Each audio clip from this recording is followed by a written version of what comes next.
Guten Tag und herzlich willkommen zu diesem ESET Safetica DACH Pilot Launch Webinar. Mein Name ist Christine Brennan, ich bin Channel Development Managerin bei Safetica für DACH und ich möchte jetzt erstmal ein paar Minuten warten, bis alle Teilnehmer eingetroffen sind.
Okay, wunderbar. Ich sehe schon viele Teilnehmer. Wir warten vielleicht noch ein, zwei Minuten. Ja, ich denke, ich kann jetzt das Wort übergeben an Herrn Peter Neumeier für eine kleine Einführung. Ja, sehr gerne. Vielen Dank, Kristin. Und an der Stelle auch von meiner Seite herzlich willkommen.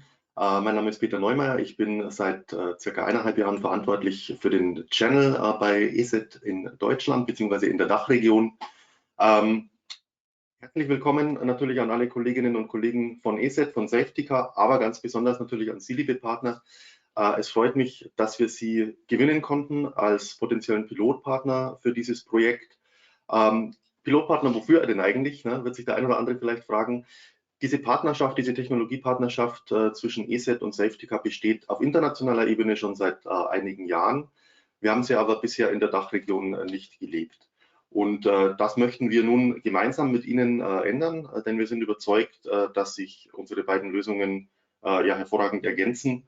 Zum einen mit den ESET-Lösungen, mit unseren Lösungen mit dem Schutz vor externen Bedrohungen, auf der anderen Seite aber eben mit den Safetica-Lösungen, mit dem aus meiner Sicht ebenso wichtigen Schutz vor internen Bedrohungen, die dann eben entsprechend ineinander greifen und das Schutzniveau der Kunden entsprechend hebt. Wir freuen uns auf ein erfolgreiches erstes Webinar. Weitere Unterstützung jetzt auch natürlich in der Pilotphase wird es da aber natürlich geben. Und so können wir da in den nächsten Wochen, Monaten gemeinsam die Projekte dann auch realisieren. Jetzt wollen wir aber erstmal in den nächsten circa 1,5 Stunden Ihnen das Thema Safetica näher bringen. Thanks a lot also to the colleagues from Safetica. Danke an die Experten von Safetica, die heute zur Verfügung stehen. Ich wünsche uns allen jetzt ein interessantes und lehrreiches Webinar und vor allem dann im Anschluss gute, erfolgreiche Projekte in den nächsten Wochen und Monaten und hoffentlich Jahren. Ich freue mich sehr, ich bin sehr gespannt und übergebe damit an, sagen wir, die Hauptdarsteller des heutigen Tages, an die Kolleginnen und Kollegen von Safetica. An dieser Stelle viel Spaß und bis später. Ja, vielen herzlichen Dank, Peter.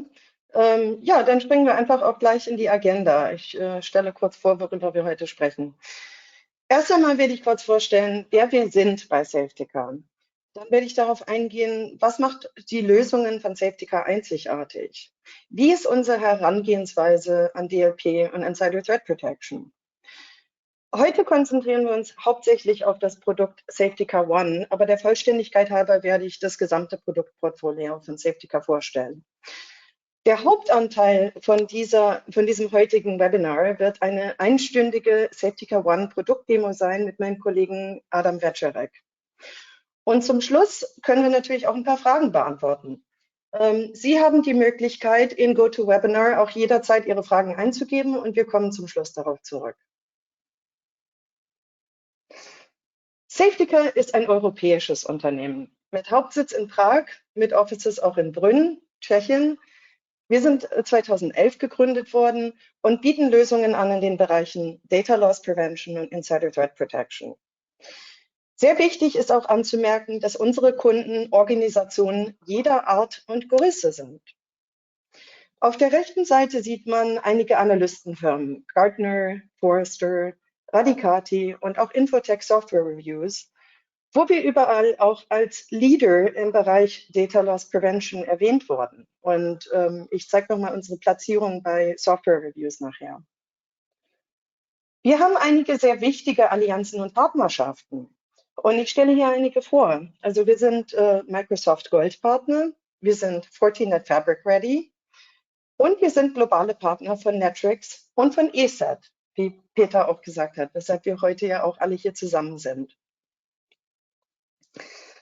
Wie vorhin erwähnt, hier ist die Platzierung. Sehen Sie oben in der Ecke, Safetica in dem Data Quadrant von Infotech Software Reviews. Im vergangenen Jahr hat Software Reviews sehr viele Kundenumfragen gesammelt und uns im Bereich Data Loss Prevention, DLP abgekürzt, mit einer Goldmedaille versehen. Und die Top-Rated Capabilities auf Englisch, also die Top-Klasse Fähigkeiten der Software, sind leichte Implementierung und leichte Datenintegration. Wir haben Kunden auf der ganzen Welt mit mittlerweile über 500.000 geschützten Devices in über 120 Ländern der Welt.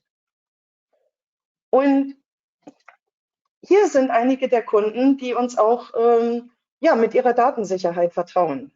Man sieht hier natürlich auch einige sehr große Namen, Coca-Cola, Bauhaus, Merck und auch BMW Inwelt. BMW Inwelt ist einer der größten Autohändler in Tschechien. Und in diesem Arbeitsumfeld gibt es eine sehr große Mitarbeiterfluktuation. Safetica wird hier eingesetzt, um zu verhindern, dass sensible Daten, ja sprich Klientendaten oder finanzielle Daten, das Unternehmen mit diesen Mitarbeitern verlassen oder in die falschen Hände geraten können. Ein weiteres Beispiel ist Wiekow, ein familiengeführtes Unternehmen mit über 130 Jahren Erfahrung im Maschinenbau. Sie stellen Zahnräder und mechanische Getriebe her und haben sich vor allem für Safetica entschieden, um ihre intellektuelle Property zu schützen. Die Internal Affairs von Tschechien, ein weiteres Beispiel, eine polizeiliche Taskforce, wie man hier sieht, verwendet Safetica, um sicherzustellen, dass die sensiblen Informationen, die sie bei ihren Untersuchungen sammeln, nicht missbraucht werden können. Was macht also die Lösungen von Safetica einzigartig? Hier sehen Sie 3 Punkte auf der rechten Seite. Mit dem ersten Punkt, leicht zu implementieren, möchte ich eigentlich sagen, dass die Safetica-Lösungen vor allem schlank sind. Man könnte auch eigentlich sagen, die Devise bei Safetica ist Einfachheit. Unsere Lösungen sind leicht zu implementieren, stellen niedrige Anforderungen an die Hardware und belasten eben auch nicht übermäßig die Endpoints. Der zweite Punkt hier ist der klare Kontext für alle Daten. Und über die besondere Datenklassifizierung werde ich detaillierter an anderer Stelle sprechen. Entschuldigung. Der dritte Punkt ist die Risiko- und Workspace-Analyse. Und wir wissen natürlich, dass Risiko in DACH auch ein sehr großes Thema ist. Es müssen sich eigentlich deutschsprachige Unternehmen auch in irgendeiner Form um das Risikomanagement kümmern. Und aus dem Security Assessment Bericht, den man generieren kann aus Safetica ONE, lassen sich sehr viele Informationen über das potenzielle Risiko ablesen. Die Risikoanalyse mit verschiedenen Indikatoren und Stufen wird sogar noch weiter vorangetrieben in unserem SaaS-Produkt Safetica Next, was ich an anderer Stelle dann auch noch erwähnen werde in dem Produktportfolio. Die Workspace-Analyse hingegen liefert eine Übersicht der Nutzung von Applikationen, Webseiten, Hardware und sogar Druckern. Vorhin habe ich ein sehr wichtiges Wort erwähnt, Einfachheit. Das soll sich auch widerspiegeln in unserem Partneraktivierungsprozess. was Sie hier sehen.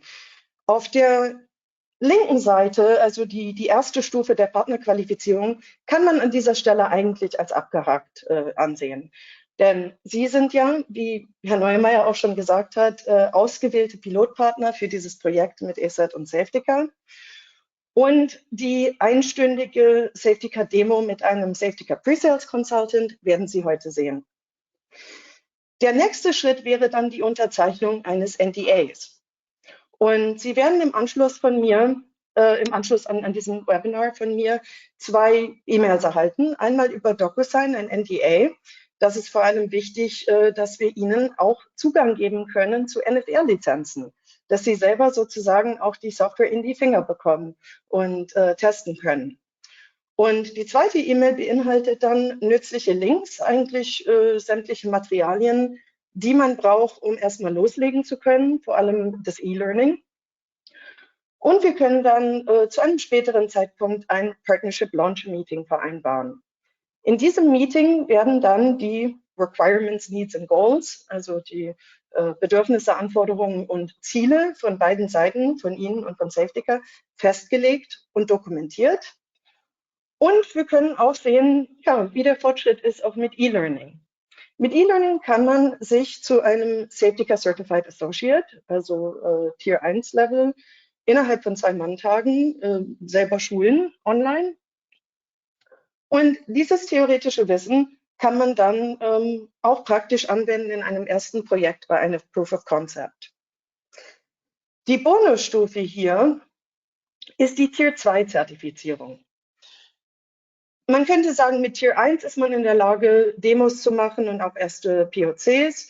Mit Tier 2 kann man sogar dann auch komplexeste Implementierungen selber durchführen.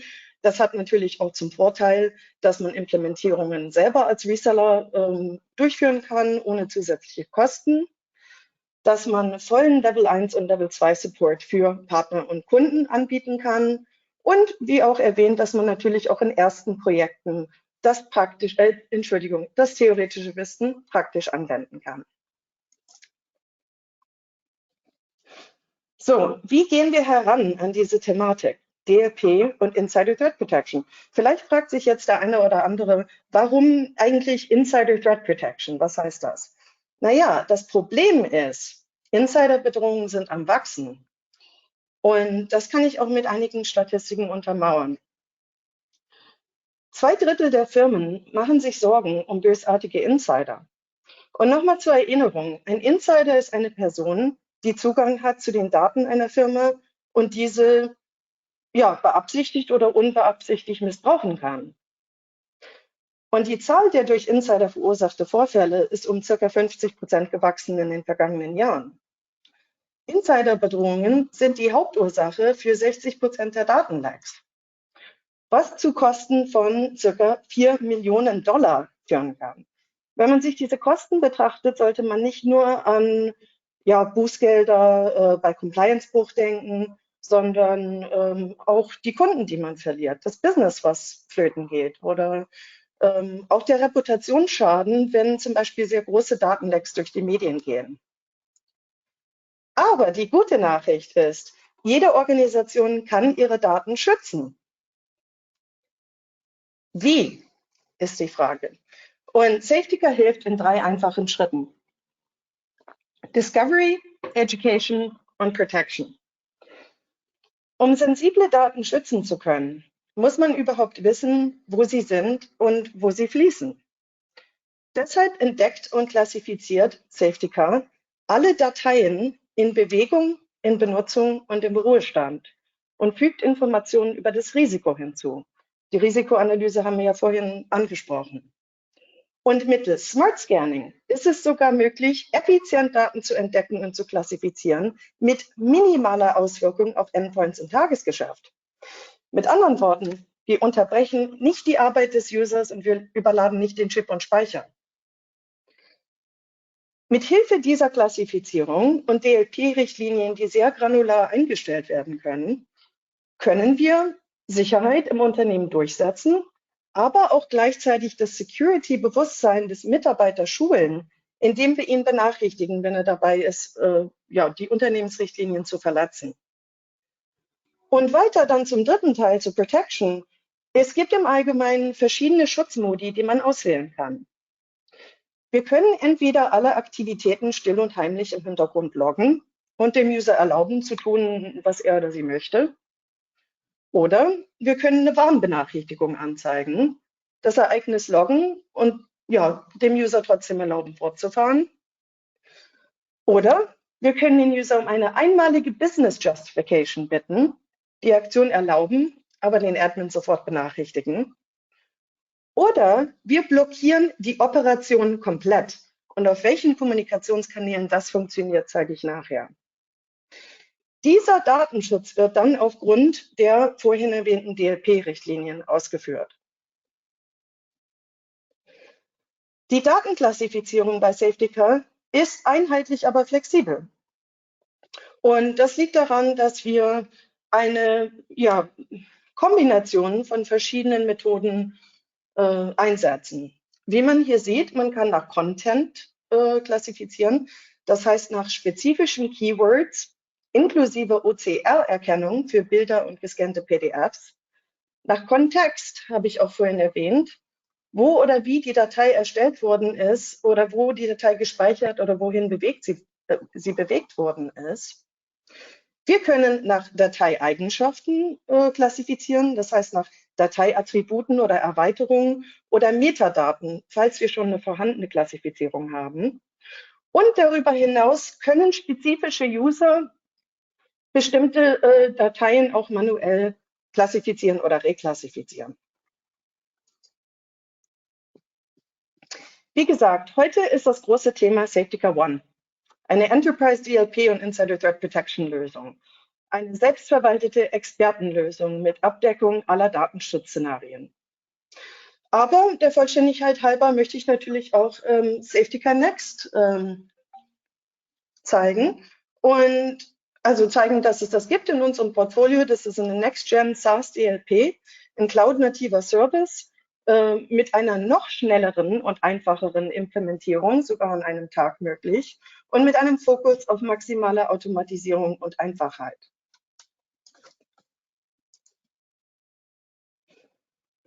Vorhin habe ich ja erwähnt, dass man auf verschiedenen Kommunikationskanälen auch diese DLP-Richtlinien scharf schalten kann, bis hin sogar zum kompletten Blockieren. Und ja, hier sehen Sie, dass das wirklich auf allen klassischen Kanälen funktioniert. E-Mail, Fileshare, Cloud und so weiter, auch USB-Massenspeichergeräte und bis hin sogar zum klassischen Druck. Diese ist die Architektur von Safetica ONE. Sie ist eigentlich eine ziemlich auch einfache Client-Server-Architektur. Die Safetica Management-Konsole muss auf dem Server installiert sein. Das muss kein dedizierter Server sein. Das kann on-premise gehostet oder auch in einer virtualisierten Umgebung sein. Und die Klienten und Agenten installiert man natürlich auf den Endpoint-Devices.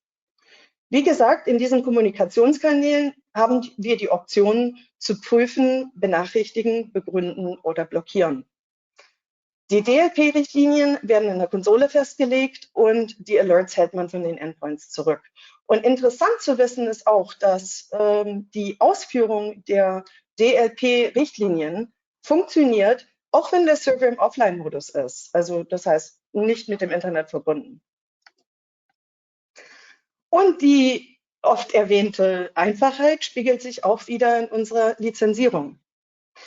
Mit Safetica ONE kann man alle Daten auditieren. Mit Safetica ONE Discovery. Mit Safetica ONE Protection kann man dann sogar, wie gesagt, diese DLP-Richtlinien auch so scharf schalten, dass man sogar alles blockieren kann. Und die Safetica ONE Enterprise Lizenz ermöglicht dann auch komplexere Integrationen, zum Beispiel mit Fortinet. Unten drunter sind zwei Module aufgeführt. UEBA, das ist User and Entity Behavior Analytics. Und damit kann man die vorhin erwähnte Workspace-Analyse sogar wirklich granular auf User-Basis runterbrechen. Und mit dem zweiten Modul Safetica Mobile, das ist eben eher eine MDM-Lösung. Mit all diesen Security-Herstellern sind wir kompatibel. Hier sieht man natürlich auch wieder Microsoft, Fortinet, Netflix, ESET natürlich. Aber auch mit den anderen hier aufgeführten Herstellern sind die Safetica-Lösungen integrierbar.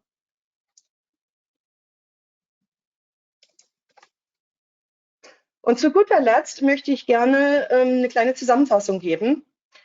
Die Safetica-Lösungen decken ab DLP, Insider Threat Protection und Support bei der Compliance, mit einer leichten Bereitstellung und Handhabung, mit niedrigen Hardware-Anforderungen für Endpoints und Servern, mit einem schnellen Time-to-Value und einer einfachen Lizenzierung, mit vielen Third-Party-Integrationen, wie gerade eben gezeigt, und Multiplattform, das heißt auch für Windows wie auch für macOS, On-Premise und Cloud. Und damit möchte ich jetzt gerne übergeben an meinen Kollegen. Ich switche jetzt auf Englisch. Adam Vetrek is going to show you now the Safetica ONE demo. Thank you very much. Thank you, Kristin, for your part. And once again, hello, everyone. My apologies. My German is very bad, and I will not let you suffer through that. So hopefully you will be fine with me presenting in English.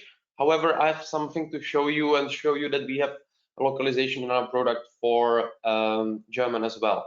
So without further ado, let me share the screen and show you how Safetica ONE, our main product, actually looks in action. What are the main use cases, scenarios, and added values that the customers can get. All right.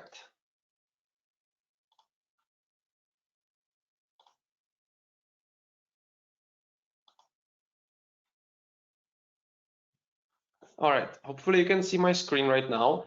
And firstly, I would like to talk about how it looks like when a user is working with the sensitive data.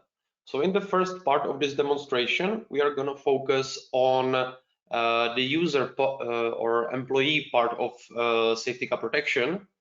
And then in the second part, we are going to focus on what are the capabilities, how can Safetica help. If I would summarize, and thank you, Kristin, for the detailed introduction. So I may repeat some stuff, but Safetica's main goal is to identify, classify, and protect sensitive data from leaving the safe company environment. So let's take a look at what are the main operations that the users are doing with the files, and how can Safetica help to secure sensitive information. On this virtual machine, I have an example of some data. We have different folders with different data categories. Of course, in the production environments, the data would be scattered throughout the network. There can be stored in the different repositories, cloud drives, etc. But in this case, for the purposes of the presentation and of this test environment, we have it locally. So first of all, and I will talk about the data classification later on, but when a user is manipulating with the top secret file, what happens? For example, in here we can see that we have some PDFs with the sensitive medical records and personal information about patients. If we open such PDF,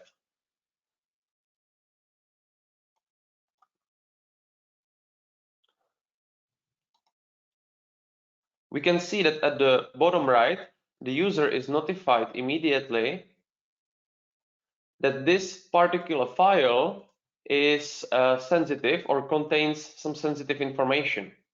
As you can see, there are age, blood type, birth date, etc. So these are sensitive medical information.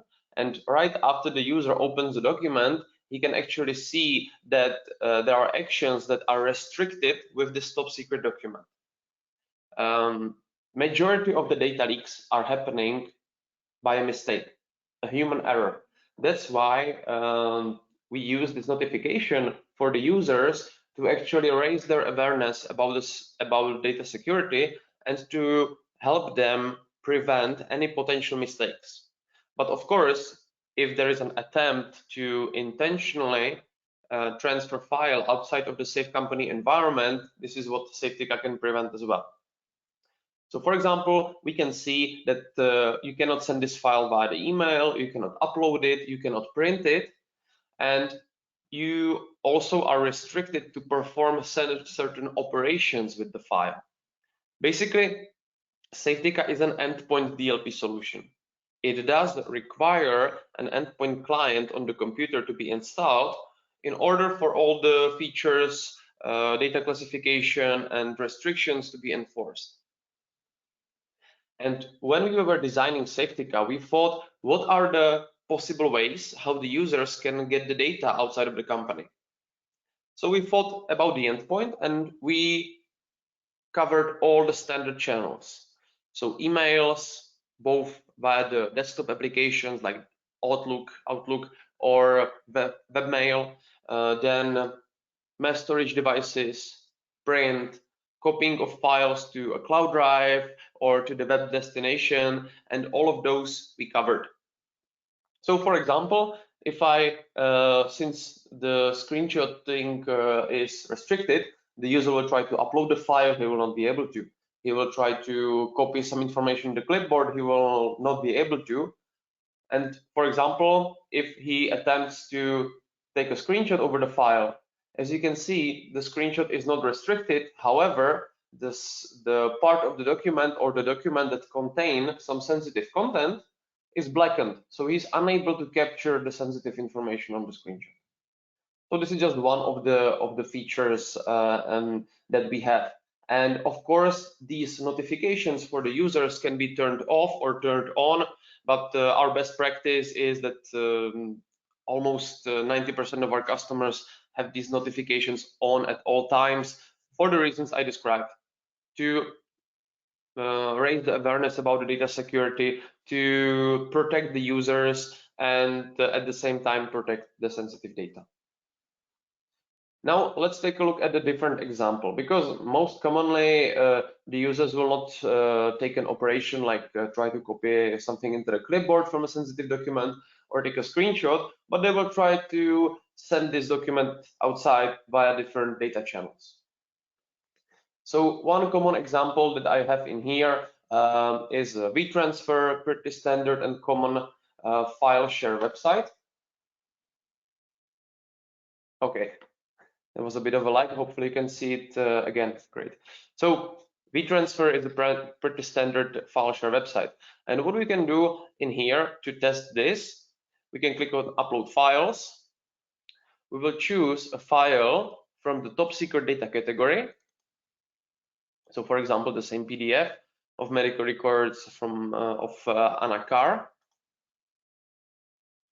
And once we attempt to upload this file, as you can see, a pop-up will appear for the user that informs him that this particular file is the part of data category top secret.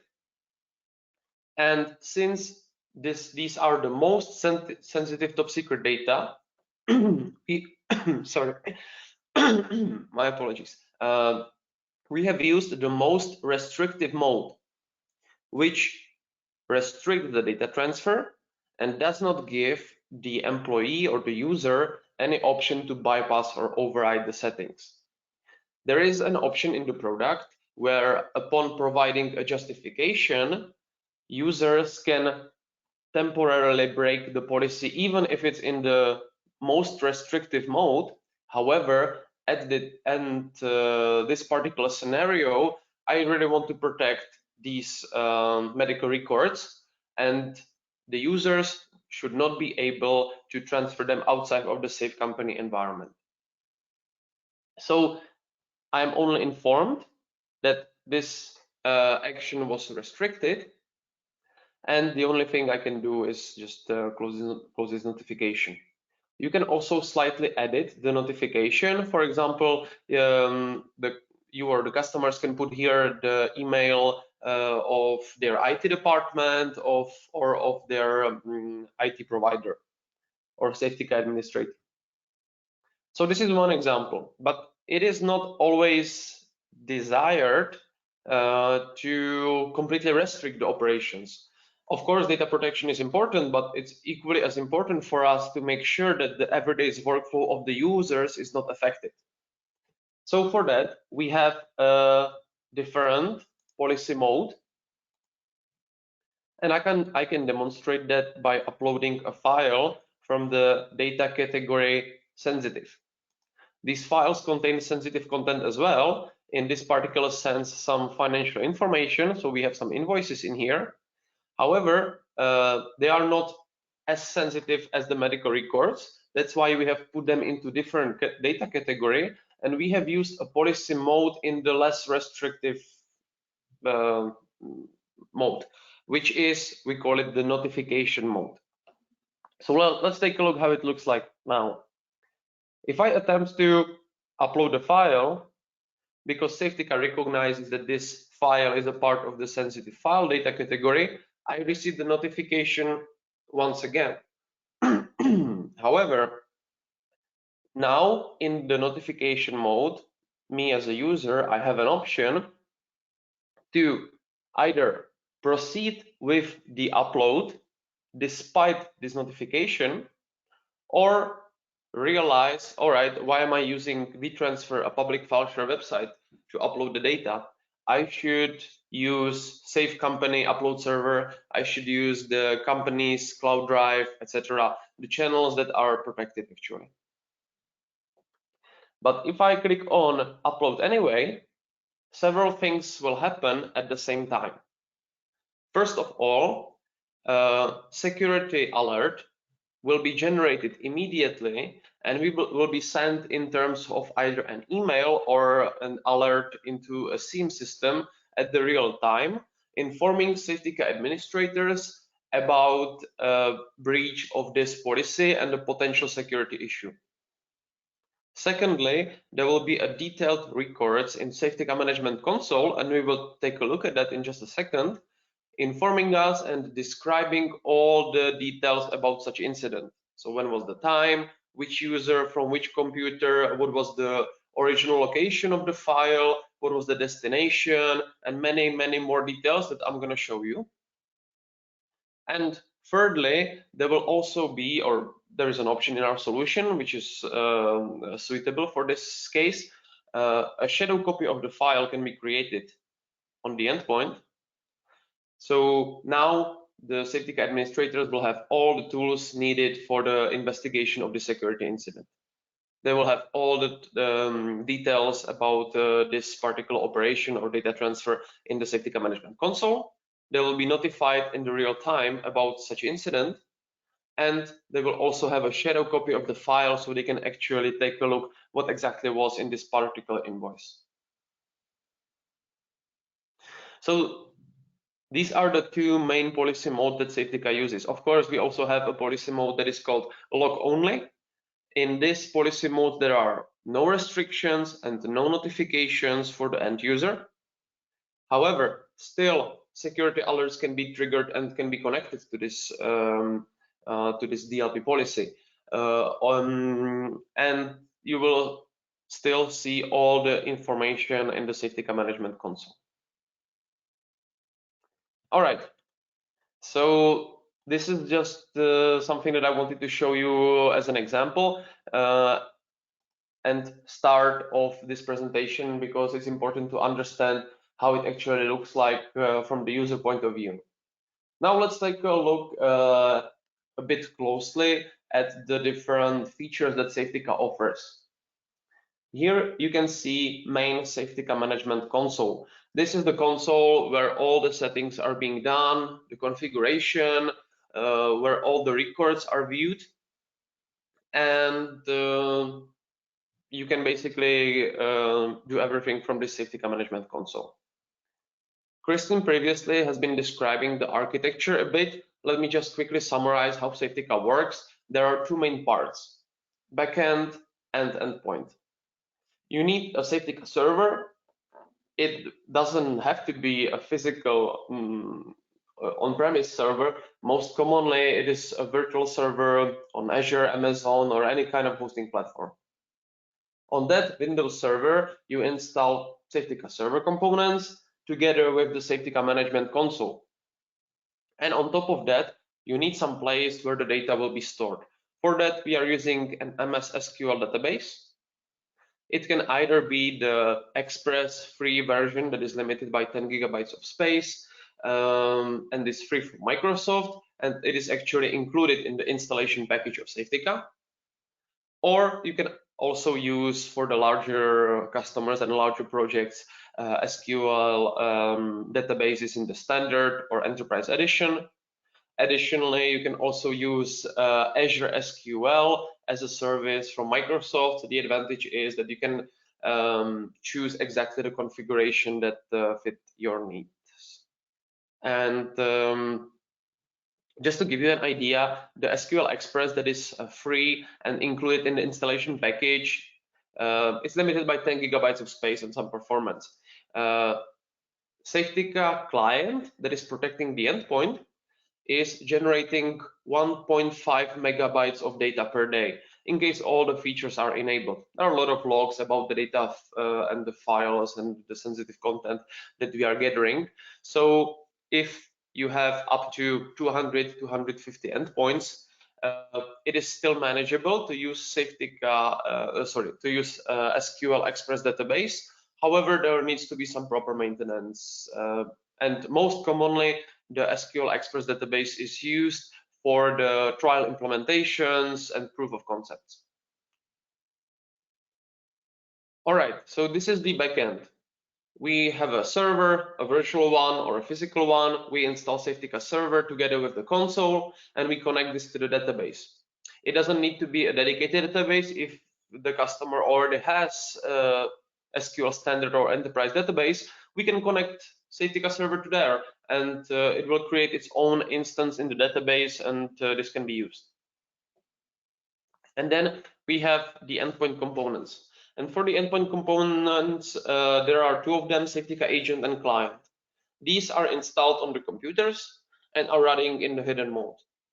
So the users, of course, they should be notified by the company's internal security policy about such software being installed, but in order for them not to be able to stop the service, for example, they will only be able to do that by using a local administration password in the Safetica console. Otherwise, they will not be able to stop the endpoint components. And just a few more words about the endpoint components. There are two of them, Safetica Agent and Safetica Client. The agent is just a small MSC package. You install it on the computer, and then once you install it, the computer will appear in the Safetica management console in the user tree. The main goal of the agent is to gather the logs and establish a connection with the server. And once you have the agent installed, then you can remotely from the Safetica console install Safetica Client, and this is the main component that is doing all the heavy lifting, that is responsible for the content detection, data audit, data classification, and most importantly, the enforcement of the protection features. The big advantage of endpoint DLP solution is, and I believe Kristin mentioned this already, but I just want to stress this out, it's really important that the computers and the data on the computers are protected at all times. The endpoint is working completely, and the Safetica client mainly is working completely independently on the connection to the server. So even if the computer is completely offline, based on the latest settings the client received from the server, the protection is enforced.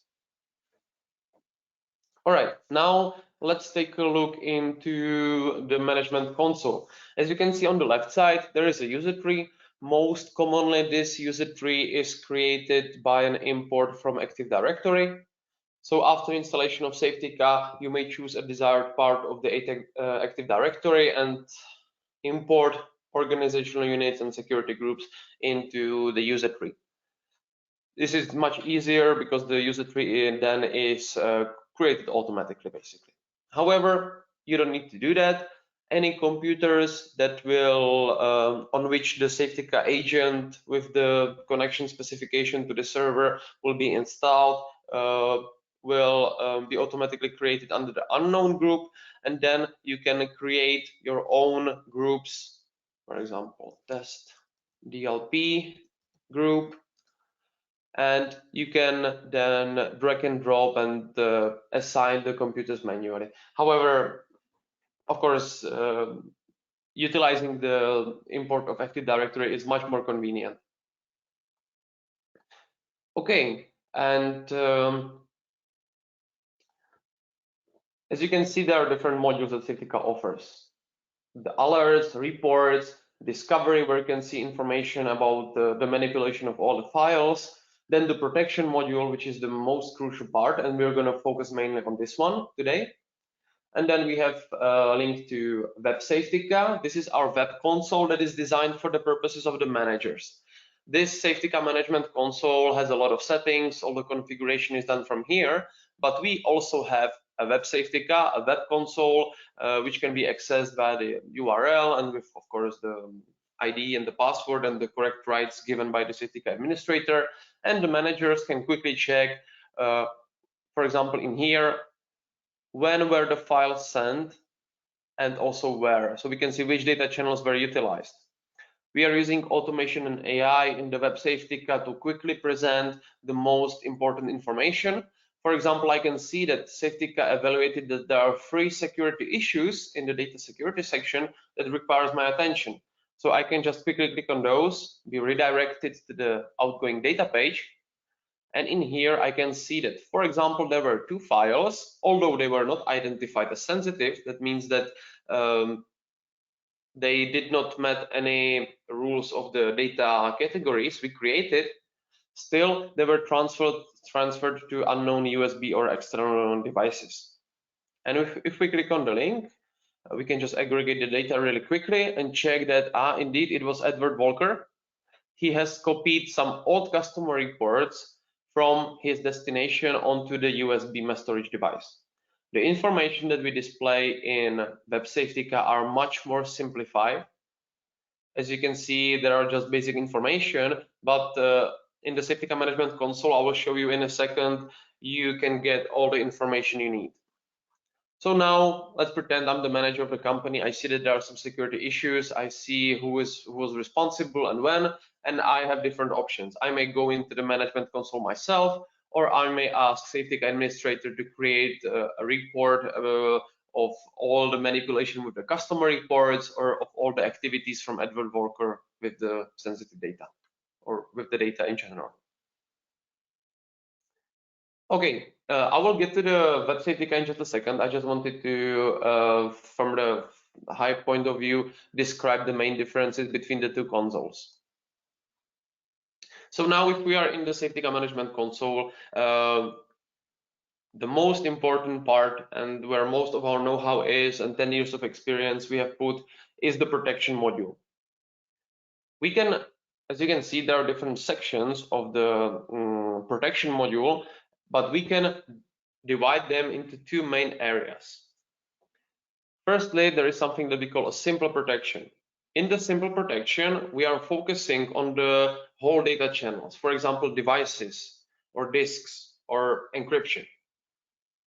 And then we have advanced protection, and in the advanced protection part, we are focusing on using Safetica's data classification system to define the data categories of sensitive files and then protect such categories of files with the data loss prevention policies.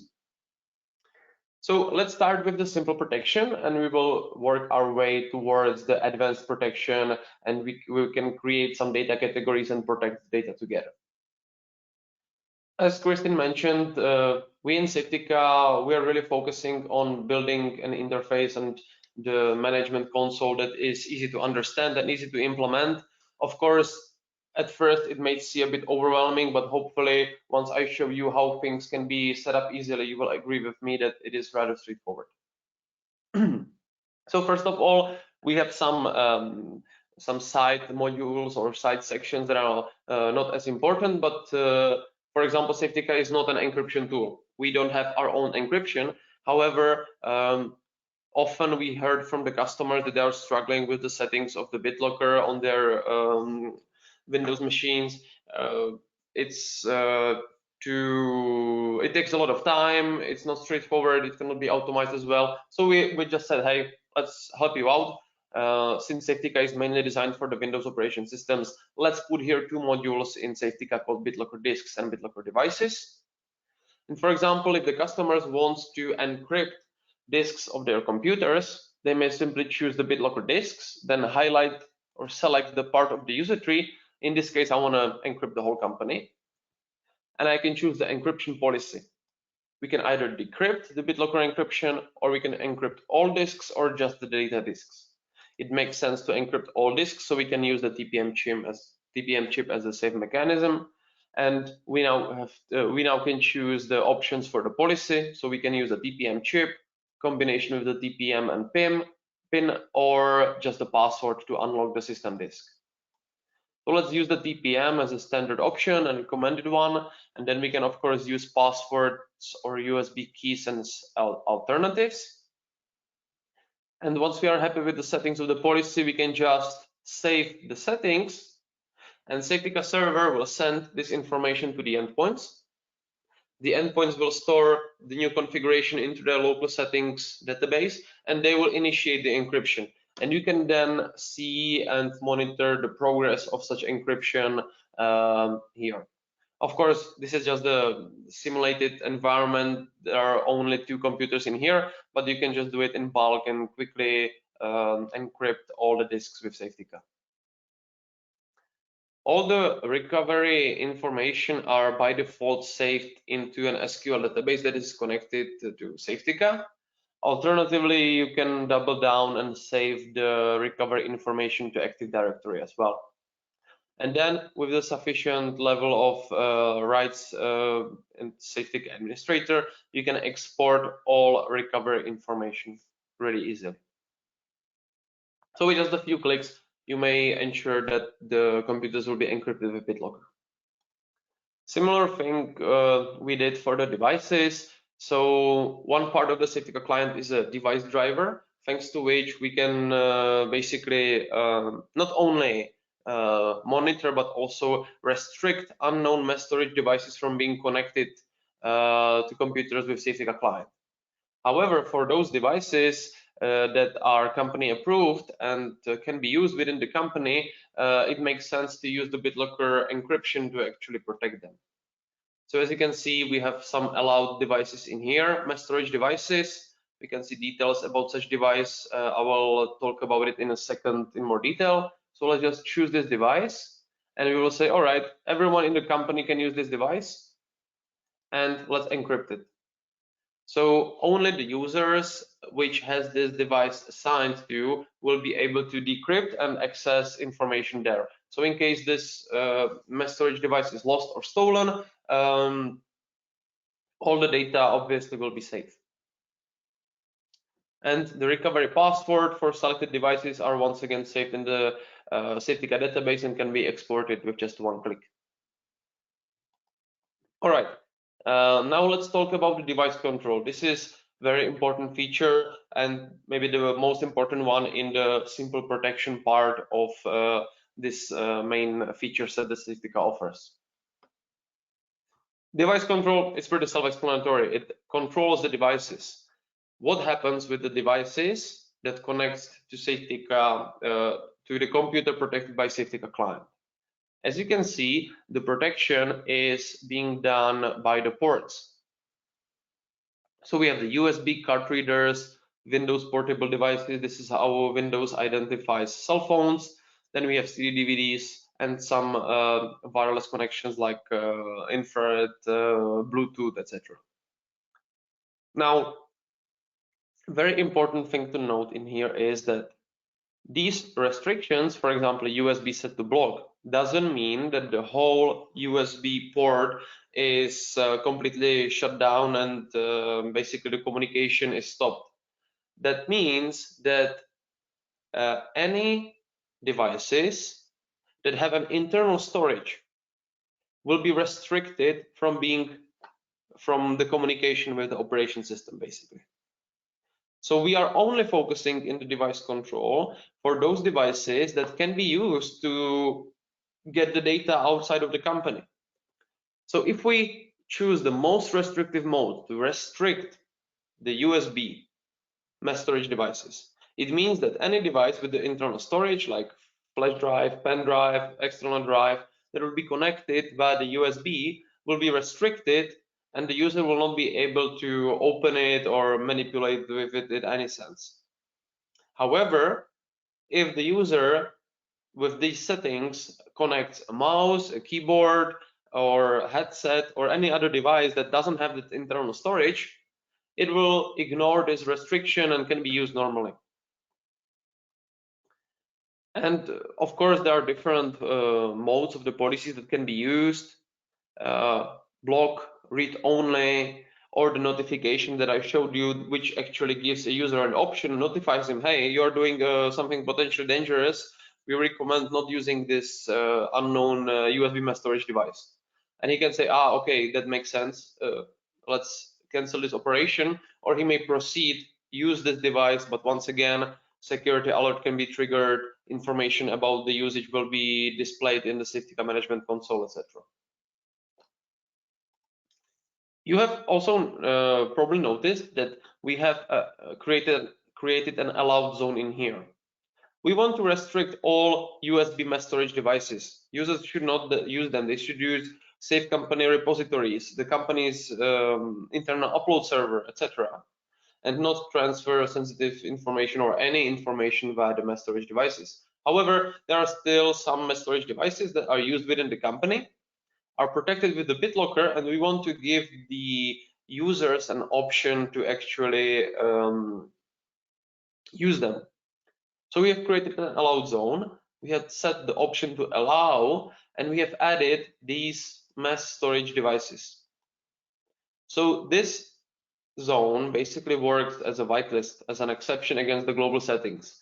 So if we take a look at these settings, the only mass storage USB mass storage devices that the users will be able to use are these 6 that are protected with BitLocker and are allowed.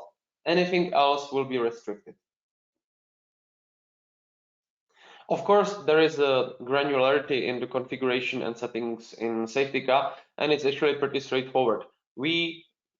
Our recommended settings is to set some universal general policies for the whole user tree. So as you can see, I have set these restrictions for the whole company. And then if not set otherwise, all the different groups, users, and computers will by default inherit the same settings from the root of the user tree from the company itself. However, if we want to make some exceptions, for example, we want to have a less restrictive settings for the management department. So we can do it quite easily. We can leave inherit to inherit the settings from the root of the user tree, and just for the USBs, for example, let's just put them to notification and do not restrict them, like so. And once we save the settings, these will be applied for all the users and computers under this department.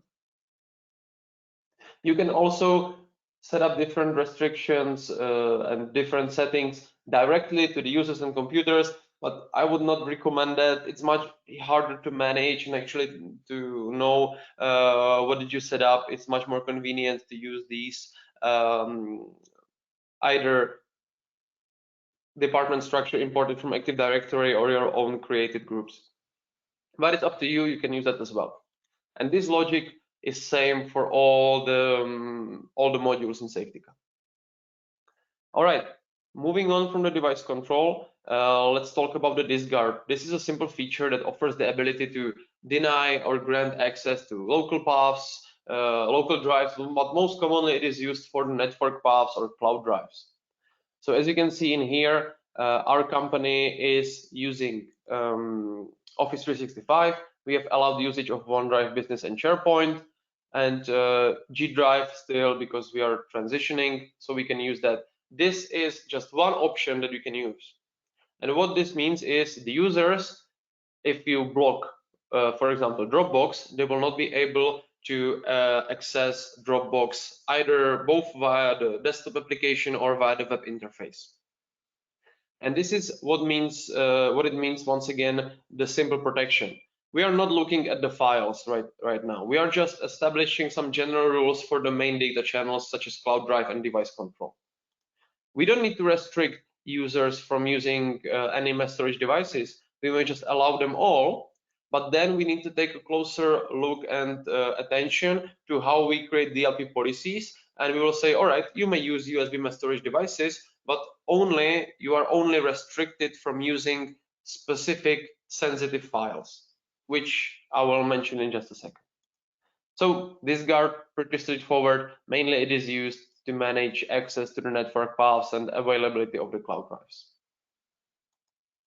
And before we get into the actual data classification and policies restriction, we should take a look at the zones. Zones basically represent a whitelist, an exception, or a definition of what is a safe company environment.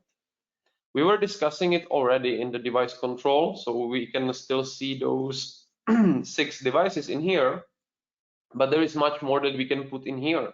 For example, most commonly used are web addresses and email domains or email addresses.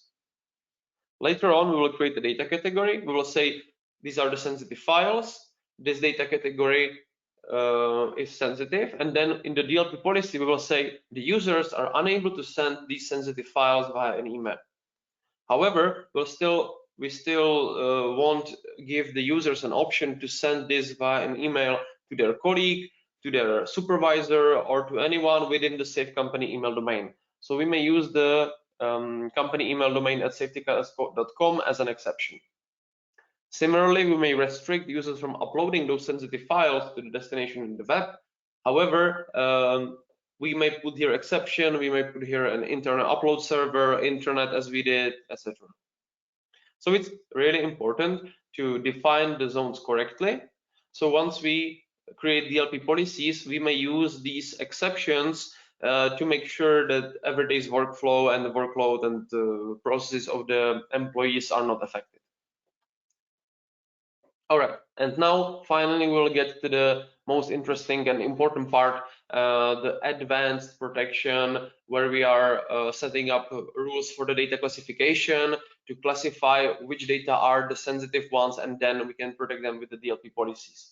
So let's take a look at the data categories. It is pretty straightforward. There are 2 main approaches how data can be classified with Safetica.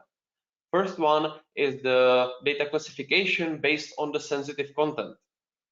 So one part of the Safetica client is a Safetica content service. Whenever you open a file or attach a file to the email address or attempt to upload it, a quick security scan will check inside of the files looking for the sensitive content you defined, either predefined dictionaries, predefined algorithms, or your own regular expressions or keywords. So let's just quickly create one data category together. I want to show you how easy it is to actually define this data category. We have created this data category and now we need to configure it. And in the configuration, we need to create one or multiple detection rules based on which the files will be classified. So if you click on the detection rule, now we have an option to use some predefined sensitive content. Basically, these are mainly the national IDs and things that are requested from our customers. So for example, we have German VAT identification numbers predefined in here, so we may choose this option.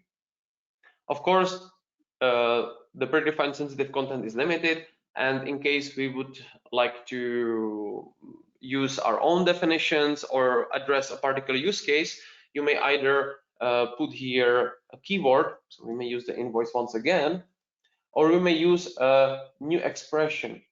And this expression is, you just follow a guide on our knowledge base, or people from the pre-sales department where I work with, or support department of Safetica HQ can help you set this up. So for example, you may put here a regular expression that will find all email addresses or all cell phone numbers. And if such content will be detected inside of the file and the other conditions are met as well, the file will automatically be classified as sensitive and then protected with the respective DLP policies. Additionally, if you have a lot of, or the customer has a lot of keywords that they would like to look for, they don't need to write them one by one. They can simply import it in the text file as a dictionary, and we support up to 500,000 of unique keywords. You can also choose a threshold where you can exclude data with less than desired number of matches, just to make sure to prevent any false positives from happening. Yeah, okay, I put it blank in here. Yeah, okay, like this. So as you can see, we have created a detection rule which says if there is a German VAT identification number and a keyword invoice at the same time, then at least once, then the file will be considered as sensitive. Additionally, we can do it in a different way and use the logical operator OR.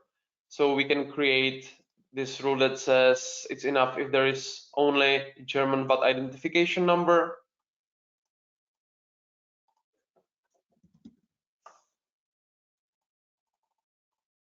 or a keyword. So now it doesn't matter if one of those will be present inside of the file, it'll be considered as sensitive.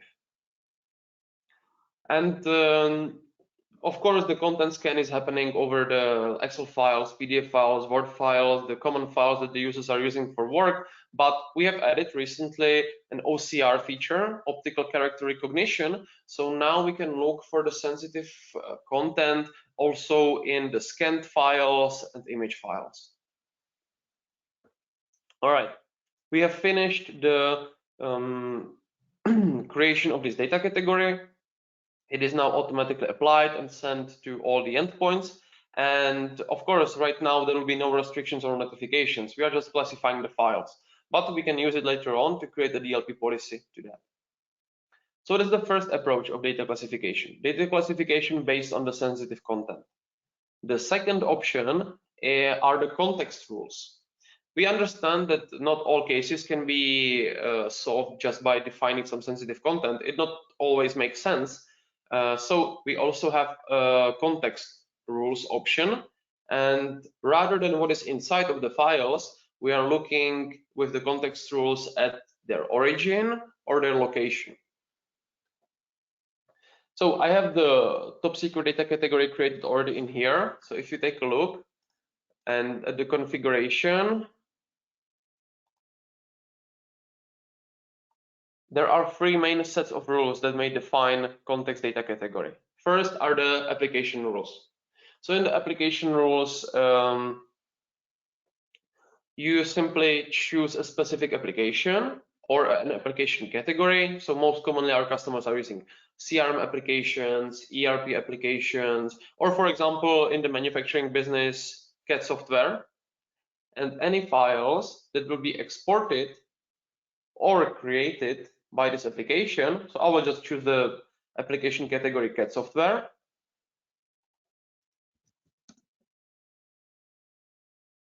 I may choose the mode testing or tagging. In the tagging mode, the file will receive a metadata and then will be automatically classified by this data category whenever an application from the application category CAD software will create or export a file. We may add the extensions, so of course we may either put the extensions manually, like .dwg for example, or we may use our predefined file type category CAD files. And once we finish this, we can see the rule being applied in here, and now any files that will be created or exported from a specific application that we choose will receive the metadata tag and will be classified inside of this data category. So that's the first set of rules. Second one are the web rules. And honestly, these are more commonly used nowadays than the application rules, because majority of the applications are running in the web, or at least are being accessed via the web as web applications from the users. So if you're not using desktop applications or desktop CRM, you may choose the web rules, where you once again specify the web address, and all files that will be downloaded from that domain or its subdomains. So for example, you can put there the homepage of your CRM, and any files downloaded from the CRM locally will receive automatically, based on this rule, metadata classification and will be classified in this data category top secret. And last but not least, we have the path rules. I have the C drive in here, but this is mainly for the purposes of this presentation. Once again, most commonly our customers would classify files on their network file shares or any repositories where sensitive data are stored within their company. And once you create this rule, you may also choose to affect only specific file types. I forgot to mention. So for example, you say only classify Excel files or PDF files, etc. But if you leave it blank, all the files, that means the condition will receive the metadata classification. And as you can see in here, we choose a path. And once we create this rule, all the files inside of that path will automatically be classified. And additionally, as long as this rule is not removed, any new files that will be created or moved or copied into this destination will automatically receive metadata and will be part of this data category as well. So it's just enough that you create this rule once, and then all the future files that will be copied, moved, or created into this path will receive the classification as well. So these are the two main approaches. We can either classify data based on what is inside, or where it's located or where it comes from. Additionally, there are also options to import any third-party existing classification. So if the customers are already using any third-party classification tool like Bold & James or Azure Information Protection, they can easily import it into the Safetica. However, there is no need for those, because with the combination of the content and context approach, you can pretty much protect any data. And one last data category that we recently added just to make your life easier for our customers, it's called file property, and this data category will classify files based on their extension. So you may classify all PDF files, or Excel files, or all CAT files, for example, using this file property data category. All right, and we have identified the simple protection. We have protected the channels such as devices or disks. We have defined what is the safe zone, what are the destinations, web repositories, email domains, printers, external devices that are safe to use. We have also created data categories, and now we are classifying the data. The last thing we need to do in order to ensure the protection is to actually create the DLP policies. As you can see, we have 4 DLP policies created currently.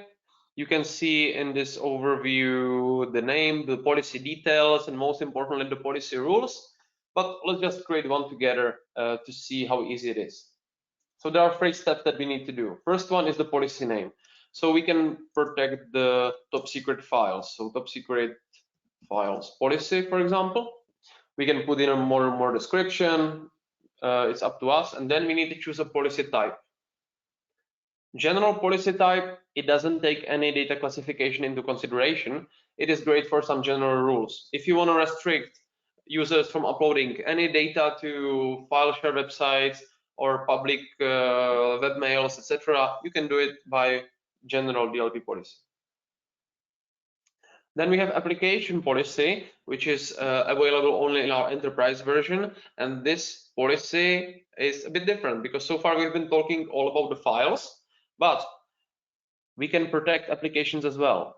Let's say the companies are working with the CAT software, and we are automatically classifying all the files exported or created by the CAT application, CAT software, using the context rules that I've just shown you.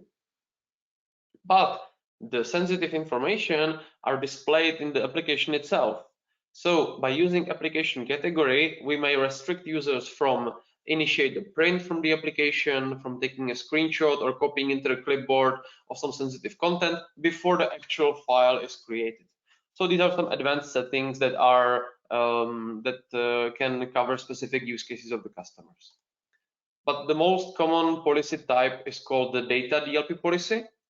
And as you can see, an option to choose a data category just became available. So we can choose from the data categories we have created, and let's choose the top secret data category. And that's it. First step is done, and we can move on to the actual policy rules creation. But before we set up the policy rules itself, we need to decide the policy mode. This is what I was demonstrating to you with the WeTransfer and with the upload. So first, log-only mode. That means that the users, there will be no restrictions, no notifications for the end user, but still all the operations with the files will be reported in Safetica Management Console. Log and notify, there will be a notification for the user, but he will have an option to decide if he wants to proceed with the upload and ignore the notification, or if he wants to cancel the operation or data transfer. And once again, the security alerts can be connected to any policy mode. And clock and block, this is the most restrictive mode and the one I want to use for this policy because it is protecting the top secret data. And additionally, I may choose to enable users to use override option, where they will, after justification, will be able to break this policy. But I don't want to use this option in this particular case, but the option is there. And I wanna, even though it's a policy in the restrictive mode, so the users will not be actually able to transfer the data outside of the company, I still want to enable the shadow copy, because even if there is an attempt to steal the data or leak the data, then a shadow copy of this file will be created and I can download it to the server for further investigation. All right, policy mode, we got this figured out. So now let's talk at the policy rules. We have some templates in here, policy templates when we are focused on the most common data channels, cloud drives, upload, email, instant messaging, and external devices, but there are much more to choose from. As you can see, you can set up different restrictions for the different cloud drives. You may only restrict these sensitive files to be uploaded to file share websites such as WeTransfer or webmails like Gmail, but in this case, we want to cover all the uploads, so we don't need to choose in particular upload to file share because we are restricting upload completely. Sending files via the email, instant messaging, so both the desktop applications and the web applications of Teams, WhatsApp, Skype, Zoom, all the standard and commonly used instant messengers are covered. Then we have the external devices. So as I mentioned, we have this 6 devices that are not restricted in the device control, but we may restrict the sensitive information being copied there as well. And then we have network file shares, remote transfers, so transfer via the remote desktop, TeamViewer, things like that. Other network connections, both physical and virtual print. And some specific file operations I mentioned already, like copying into the clipboard and screen capture. So let's just choose the majority of those that make sense for us. And as you can see, for some of those, there is a middle option where it makes sense. And this is where we can utilize the safe zone, the allowed zone that we created previously. I want to restrict upload of these top secret files, but I want to allow it into the destinations, internal upload server and intranet that I put into the safe zone. So I can allow this and as an exception. Similarly, I want to restrict sending these files via email, but I want to allow sending those within the safe company email domain. For the external devices, I may choose to do it, but I don't want in this case. And for the print, we can also specify the printers in the allowed zone and tell them which printers can be actually used. And yeah, that's it. We have the policy mode, we have the policy rules, and the very last thing we need to do is to actually choose which part of the user tree will be affected by these settings. We may once again choose the departments or particular users or computers, or we can do it for the whole company. And once we have this, we finish the policy. After we save the settings, the policy will be sent via the encrypted and secured connection to the Safetica client, which will store it in the encrypted local settings database. And then this configuration will be enforced even if the computer doesn't have a connection to the server. And lastly, before I give the word back to Kristin and we'll take a look at your questions, I just want to show you one more thing, the DLP logs. This is the most important tool for the auditing. And here you can see how the files were manipulated with and what was the action that Safetica take. So we have some charts describing the top operations, top actions with the files, the users that are most active with the files, but most importantly, we can see the records in here. We have the main filters like username, PC, name of the file, the operation, the action that Safetica took, source, etc., etc. And on top of that, we have much more here in the substitution bench that you can use. For example, the risk level. And here you can actually see what happened. So, for example, if I look at this particular action, David Brown from his computer has copied the file card2, which is, and if we put a data category in here, yeah, here is a part of data category design files. And these files are protected by the policy in the, if we just put policy in here, I have it predefined, never mind, it's policy in the restrictive mode. So his attempt to copy these files was restricted. Additionally, we can see that, for example, there was an upload of some docx, which is not a part of the data category, but it was an upload to public file share website. And we can also see the details about such policy and why it was blocked. So this takes some more time to see. There are a lot of information you can use. You may completely customize the views. You may save them as a layouts and then use them for regular reports. But I just wanted to quickly show you at the end of our webinar also that Safetica has vast auditing features, not only data classification and protection. And yeah, this is pretty much it from my side. There is definitely much more that Safetica has to offer. And we have a lot of tools, materials, demonstrations, videos focused on the particular features of Safetica that you may access and you may check, or you can always contact us at presales@safetica.com to ask for additional presentations, demonstration, or details. And yeah, I guess thank you for the attention for now. I will take a look at the questions and I will pass the word back to Kristin. Thank you very much, Adam. And we do have a couple of questions. I'm going to stay in English at the moment. Let me just show the slide. Yes.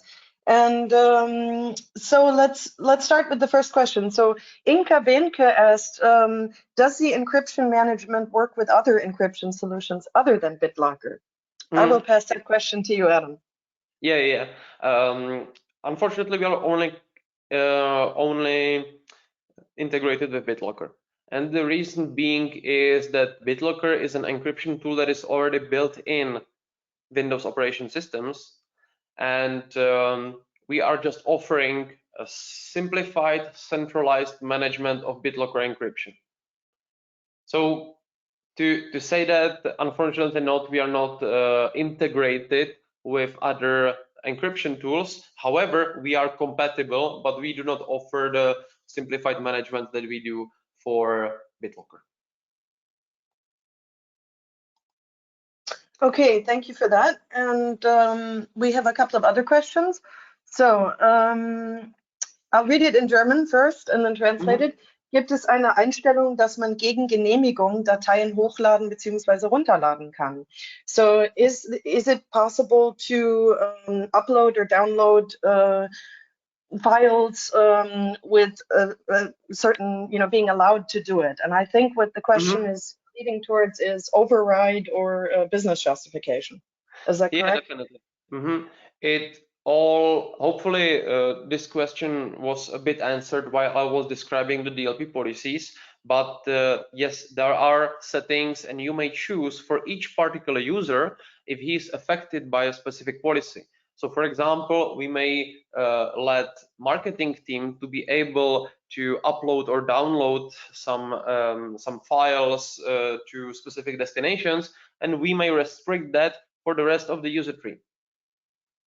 So yeah, the option is definitely there. There are many more settings and options that I have not yet shown you because there is much more to cover in Safetica, but we can use either the justification modes or the override modes to do that. Okay. Hassan, if you would like to have additional details, we can discuss it separately via the email or via the short call as well. So do not hesitate to contact us. All right. Yes, and the last question is there a web console? And I think there's something on the way, right? Exactly. So what I showed you today is that we have the Safetica Management Console, the desktop console, where you can do all the settings and all the detailed logs. And then we have a web console that is just simplified auditing tool for the managers.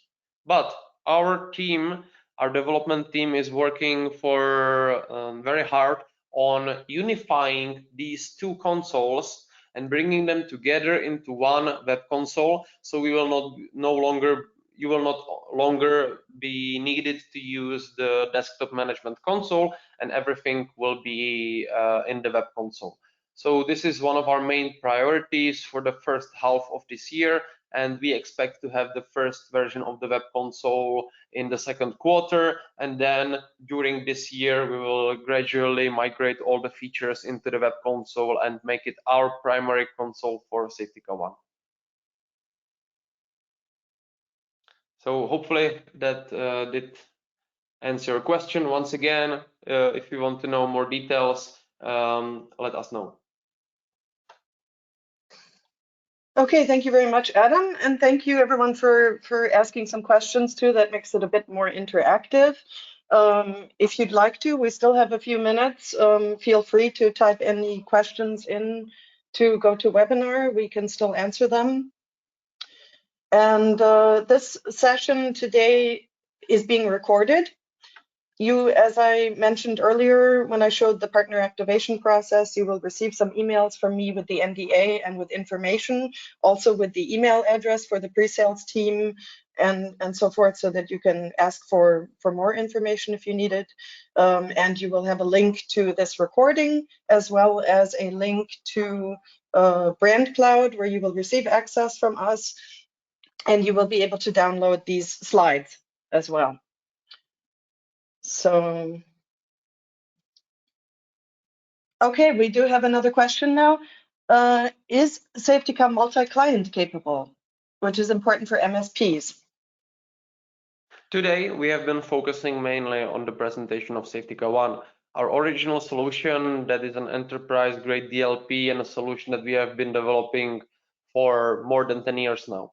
However, last spring, we have also released a product called Safetica Next, which is a cloud-based SaaS product, which is designed for the purposes of the MSPs.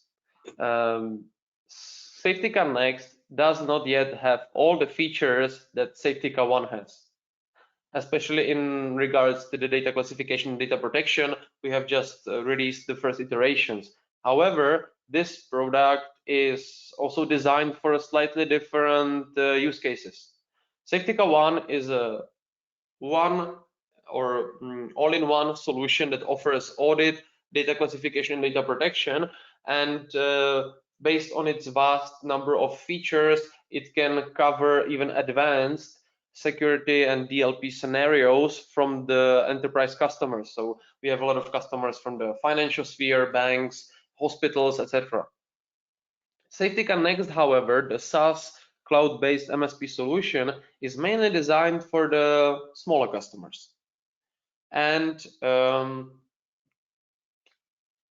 then obviously the use cases are different, and we have designed it in the MSP model, so the partners who wants to also provide Safetica Next as a service, they have access to the Safetica Hub, and they can manage multiple customers from one place. So this is available for Safetica Next, but not for Safetica One. It does not make much sense for Safetica One, since it's designed mainly for this bigger implementations or for specific use cases from the customers. All right. Hopefully that answers your question, Inka. And one more from Hassan. Login with two-factor. Yes, this is something that we prepare for the one web console that will be unified. We have not yet added this for the desktop console because quite honestly, our developers are focusing now on development of the new unified web console, so it didn't have a priority to make such changes in the desktop management console. But for now, how the access can be managed into the Safetica management console is just to use the Active Directory and use that access to log into the Safetica, or just use a simple password protection. But in the new web console, there will be definitely an option for the two-factor. Yeah. Thank you, Adam. Just let me add one thing regarding the Safetica Next and Safetica One. So for the pilot we're introducing now, we are focusing from our side on Safetica One, as Safetica Next is not yet integrated in our ESET MSP model. So yeah, this might come in the future, but for the moment we're focusing within the pilot phase on Safetica One. That's why we also designed the webinar today with a focus on this product. Definitely. Thank you, Peter, for the clarification. Okay, thank you very much. So we're coming down to the end here. Feel free in the last minute here to write another question if you would like to. I hope that you remember that our solutions are simple to implement and to use, but that they offer a very wide range of flexibility and granularity. And switching back to German, Peter, möchtest du vielleicht noch ein Abschlusswort sagen? Ja, sehr gerne. Kristin, danke an dich. Thank you very much to you, Adam, for leading us through this live demo and all this detailed information. So thanks for that. Thanks for your time. Also, Kristin, an dich, herzliches Dankeschön für den guten Überblick und ja, die Introduction am Anfang. Aber natürlich auch herzlichen Dankeschön an alle Teilnehmer, die jetzt auch noch Fragen gestellt haben, die interessiert und aufmerksam zugehört haben. Ich hoffe, es ist uns gelungen, den Kollegen Adam und Kristin, es ist gelungen, Ihnen das Thema Safetica einfach noch näher zu bringen, das ohnehin geweckte Interesse, sonst wären Sie nicht hier, noch weiter auszubauen. Wenn Fragen sind, Kristin, du hast es vorhin erwähnt, es gibt jetzt in Kürze dann auch nochmal zusätzliche Informationen zu dem Thema. Wir stehen natürlich auch persönlich zur Verfügung und selbstverständlich auch die ESET Account Manager, die Sie gerne ansprechen können. Wir stehen da in engem Austausch mit Safetica, um all Ihre Fragen zu beantworten, um da natürlich Sie auch in den anstehenden Projekten bestmöglich unterstützen zu können. Ich freue mich an der Stelle auf die weitere Zusammenarbeit mit Ihnen, unseren Partnern, ja, und idealerweise künftig dann eben in beiden Welten, also mit ESET und Safetica, und ich freue mich an der Stelle auch looking forward to the cooperation with you, Adam and Kristin. So, ja, vielen Dank für die Aufmerksamkeit und auch von meiner Seite dann noch eine erfolgreiche Restwoche und schon mal ein schönes Wochenende. Dankeschön. Thank you, Peter. One last thing, sorry for that. I can see that there is one last question, so let's address that from Alexander. Hi all, what is the target group of customers, size and branch? Well, Alexander, it really depends. We have customers that have only 10 seats, which is the minimum, 10 computers, small manufacturing businesses, etc. But most commonly, Safetica is focused on the SMB or small enterprise businesses. So our focus group is anywhere between, where we are strongest, anywhere between 100 and several thousands of computers. So it really depends. Majority of our customers are either from the financial, healthcare, or government sector, because these are usually the organizations that are looking at the data security with a closer look and are processing a lot of sensitive information. However, every company has sensitive data, even if it's just customer databases. And with the data privacy regulations such as GDPR and other norms that are coming in place, it is much more important for customers to actually have that. So it really depends. Manufacturing business is also somewhere where we are strong, but we are not really focused on one vertical, on one industry, and we can cover any sizes of companies from 10 seats to 10,000 seats. So hopefully it did answer your question. All right, thank you everyone. Christine, if you want to wrap this up. Ja, thank you. Vielen Dank für die Aufmerksamkeit und ich wünsche allen einen wunderschönen Tag. Auf Wiedersehen. Tschüss. Wiedersehen.